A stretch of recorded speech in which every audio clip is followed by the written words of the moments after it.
ભાવનગર જિલ્લા જેલ હાલ નવનિર્મિત વર્તેજ ખાતે બાંધકામ ચાલુ છે. ભાવનગર જિલ્લા જેલનું 4 સ્ટેજમાં કામ મંજૂર થયેલા હતા. એમાં 3 ફેઝના કામો પૂર્ણ થઈ ગયેલા છે. ચોથા ફેઝનું કામ હાલ ગતિમાં છે. ભાવનગરની નવી જિલ્લા જેલ ખાતે વિડીયો કોન્ફરન્સની સુવિધા છે, વિડીયો કોર્ટની સુવિધા છે. જેલમાં કેદીઓ રોજગારી મેળવી શકે તે માટે ઉદ્યોગ સેક્શન પણ રાખવામાં આવેલું છે. જેલમાં કેદીઓને તાલીમ મળી શકે એ માટે પણ વ્યવસ્થા કરવામાં આવી છે. જેલમાં સ્ટડી સેન્ટર પણ રાખવામાં આવેલ છે. તેમજ જેલમાં અલગ અલગ ઉદ્યોગો વિકસાવીને રોજી મળે, કેદીઓને હુન્નર શીખે એ માટેના પ્રયત્નો કરવામાં આવે છે. ભાવનગર જિલ્લા જેલની જૂની જેલ 1918માં કાર્યરત થયેલી છે.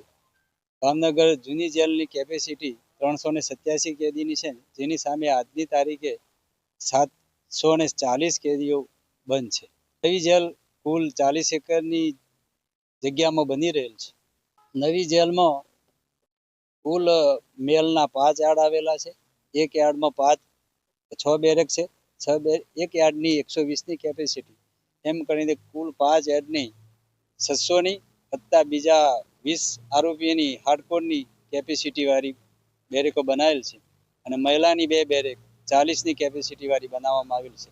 આમ કુલ 660 કેદીઓની કેપેસિટી વાળી નવી જેલ બની રહી છે. નવી જેલની રેકોર્ડ ઉપર તો ડિસેમ્બર 2026ની છે, પણ કામની પ્રગતિ જોતા અને બહુ ઓવરક્રાઉડિંગ હોવાથી જેલ હસ્તક જલ્દી લેવાના કારણે જેલનું કામ સત્વરે પૂર્ણ થાય એવું જણાય છે.